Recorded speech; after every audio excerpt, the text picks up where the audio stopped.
žiūrėkit, dabar mes turim įvertą siūlą, kažin kokiu gamintoju, ir įveriam ją normą.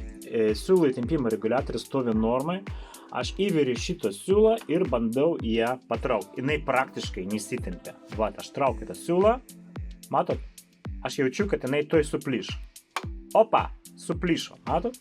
Ištraukiam šitą siūlą ir įveriam gerą siūlą. Veriam šitą siūlą, kokybišką taip, tas pats, nieko nekeičiu, reguliatorius tas pats. Tempisi kaip nori, matot, aš tempiu, va, eina tas siūlas kaip reikia. 4, jo, 4 ant normos.